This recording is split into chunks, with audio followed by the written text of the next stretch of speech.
ইসলাম এবং হিন্দুত্ববাদীদের দালালদের ছাড় দেওয়া হবে না। রাজি আছেন তো ইনশাআল্লাহ? রাজি আছেন তো ইনশাআল্লাহ? মুসলমানরা করে ভয় পায়? আরে ভয় পায়। কনসেপ্ট ক্লিয়ার থাকবে। জিজিয়া কেন? জিজিয়া তোমরা ইসলামের ভূমিতে, মুসলমানদের ভূমিতে থাকবা নতজানু হইয়া। কিভাবে? নতজানু হইয়া। ভাইসা না, এটা অনেকের কাছে লাগতে পারে, আরে কয় কি? আল্লাহ নিজে বলতেছে আইয়াজি ওয়াহুম সাগিরুন, এরা সাগির, নিচু হয়ে থাকবে। কেন নিচু হয়ে থাকবে? ঈমান যে আনো নাই, আল্লাহর বিরুদ্ধে শিরক করতেছো, কুফর করতেছো, এখানে কোনো ধরনের এই লামসাম গজামিল দেওয়ার জায়গাই নাই। আল্লাহ বলতেছে ইন্নামাল মুশরিকুনা নাজাস, মুশরিকরা নাফাকি। আল্লাহ বলতেছে লাতাজিদান্না আশাদ্দান নাস আদাওয়াতাল লিল্লাযিনা আমানুল ইয়াহুদ ওয়াল্লাযিনা আশরাকু, মুমিনের সবচেয়ে শত্রু ইহুদি এবং মুশরিকরা। আল্লাহ বলতেছে ইয়া আইয়ুহাল্লাযিনা আমানু লা তাত্তাখিযুল ইয়াহুদা ওয়ান নাসারা আউলিয়া, তোমরা ইহুদি খ্রিস্টানদেরকে বন্ধু বানায়ো না। বর্তমানে ইহুদি খ্রিস্টানদের সাথে না, মাসআলা বুঝেন।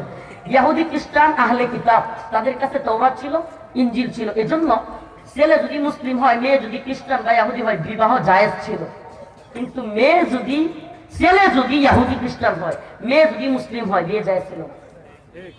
কি বলবেন, এটা বৈষম্য? কারণ কি? ইসলাম এমন একটা ধর্ম যেখানে ছেলেটা যদি মুসলমান হয়, মেয়েটা ইহুদি খ্রিস্টান ধর্ম থেকে ইসলামে চলে আসার সম্ভাবনা আছে।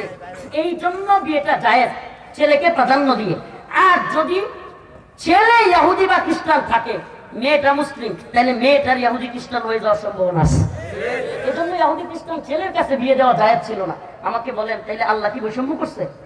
নাউযুবিল্লাহ। আল্লাহ বলছে ইন্নাল্লাযীনা আমানু, যারা ঈমান এনেছে, ওয়া আমিলুস সালিহাত, এবং নেক আমল করেছে, কানাত লাহুম জান্নাতুল ফিরদাউসি নুজুলা, তারা জান্নাতে প্রবেশ করবে। সুবহানাল্লাহ। তো আল্লাহ বলছে ইন্নাল্লাযীনা কাফারু, যারা কুফরি করেছে, মিন আহলিল কিতাব, মুসলমানদের কোনোভাবেই রাজি খুশি হবে না এরা যতক্ষণ না মুসলমানরাও এদের ধর্মে না ঢুকবে।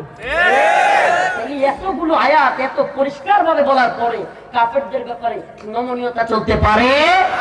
চলতে পারে? আমরা সহ অবস্থানে বিশ্বাসী। আবারও বলি, আমরা সকল ধর্মের লোকদের সাথে সহ অবস্থানে বিশ্বাসী, কিন্তু লিডিং থাকবে ইসলামের হাতে। আল্লাহ পাক বলেন ওয়াইদ তালা ইব্রাহিম রাব্বাহু বিকালিমাতিন ফাতাম্মাহুন ক্বালা ইন্নী জাইলুকা লিন-নাসি ইমামা। ইব্রাহিম আলাইহিস সালামকে আল্লাহ বলতেছেন, ইব্রাহিম, আমি তোমাকে এই জাতির নেতৃত্ব দিব। ইব্রাহিম আলাইহিস সালাম বলেন, ক্বালা মিন যুররিয়াতি, আপনি কি আমার কওম থেকেও নেতৃত্ব দিবেন?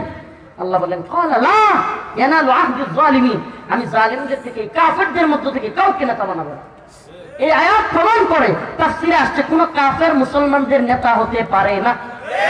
কোন কাফের মুসলমানদের নেতা হতে পারে না। মুসলমান ইমানদার। আরে ভাই, যেখানে